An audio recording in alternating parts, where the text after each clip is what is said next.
Hi, I'm Michael Cass with the Tennessean. Thanks for joining us for this week's Politics Webcast, which we do every Monday. I'm here today with my coworker Chaz Sisk, who covers the legislature. And Chaz, this is looking like a big week in the General Assembly. Yeah, I think we're sort of getting the beginning of the home stretch for the General Assembly this year. They're looking at wrapping up in mid-April. That means a lot of big decisions have to be made here this week to really keep them on that timetable. Really expecting some major decisions on TennCare. The governor says he's going to make his announcement this week of what he's going to do on that. That could happen even today before the day's out. And then also some of the big decisions on school vouchers too, whether the legislature is going to go with his plan or this more aggressive plan that the Senate Republicans have put together. And with the Medicaid expansion, there's some legislation that would block the state from doing that, right? Right, yeah, there's a bill that would block the state from, particularly Governor Haslam, from expanding TennCare. The governor has issued a letter saying that he's philosophically against this for obvious reasons, though he doesn't like anything that would tie his hands. If that passes, that kind of makes the decision for him on that, and it really indicates where the votes are if you try to force the issue. But if that doesn't pass, it's going to have to be part of his budget. So either way, he's going to need some sort of vote by the legislature to get this through. And Republican governors have been kind of split in other states on how to handle this. Yeah, right, exactly. I mean, it's you've heard there've been a lot of very conservative governors who have gone with expansion because it's such a big impact on the hospitals. Part of the deal for the Affordable Care Act was that they would get smaller payments for treating the poor in exchange for them actually because those people were going to be moving into programs like TennCare. So without those payments, those that they get every year for treating the poor, that's going to leave a big hole in the hospital budgets. And doesn't the Affordable Care Act guarantee a certain level of funding? But I think some Republicans are skeptical about whether that'll really hold up. Yeah, and I think a lot of this is informed by the debate not quite a decade ago when Governor Bredesen wanted to cut the rolls of TennCare because the funding formulas had been adjusted and the state was being forced to pay more than for covering people than they had originally bargained. Initially it's 100% first 3 years. It scales down to 90% by 2020. A lot of Republicans here in Tennessee are skeptical that even that bargain will hold up. They think that once the fiscal picture gets worse, they're going to start reducing those reimbursement rates. And then moving to school vouchers, what's the basic debate there, and where do you see it moving over the course of the week? Yeah, it's really a debate between how generous a voucher program to put together. The governor's put together a very, very limited program, 5,000 vouchers next fall for really just the poorest students in the worst performing schools. That scales up to I believe 20,000 in a few years. The Senate Republicans have put together a plan that's a lot more expansive, would apply to a lot of middle-income families making up to $75,000 for a family of four.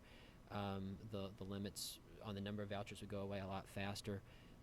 So it's really kind of finding a place in the middle. Last week they actually withdrew that plan, but that kind of put them in a position of putting that plan on the governor's bill.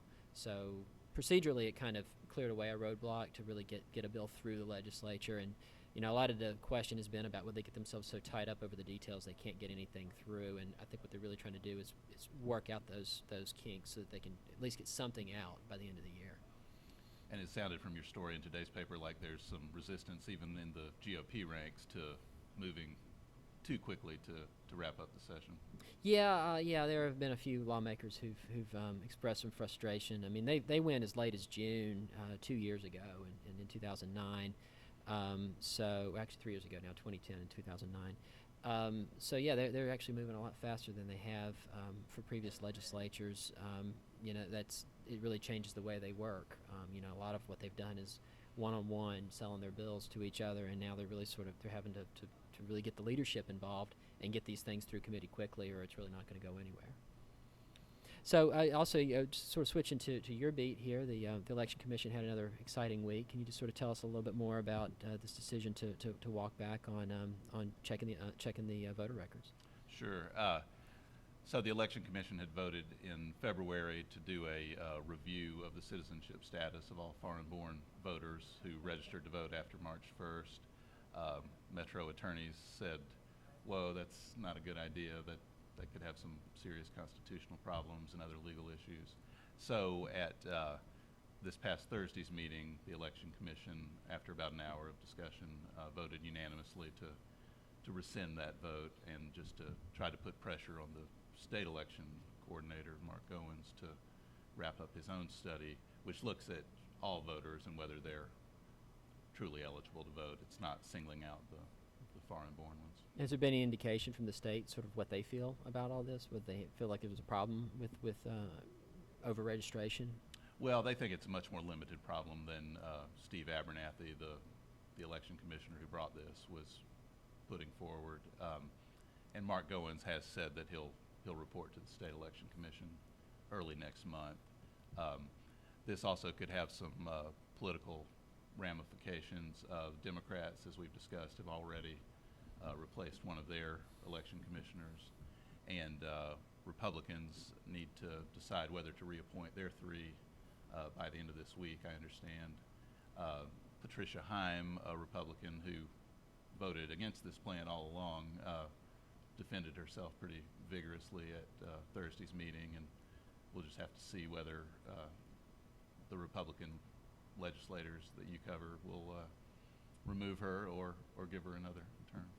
Yeah, and I understand did Commissioner Abernathy change his final vote on this issue, or was it, or am I He misunderstanding did. that? I mean, I think he saw the writing on the wall. I mean, earlier in the day, he had sent out an email saying this was a God-given plan that could save America. So I think he felt pretty strongly about it, but he also knew it wasn't going anywhere that day, and felt that, you know, just getting the state to speed up its process could maybe get to the same result ultimately. What do you think, they could bring this back at a future election commission meeting?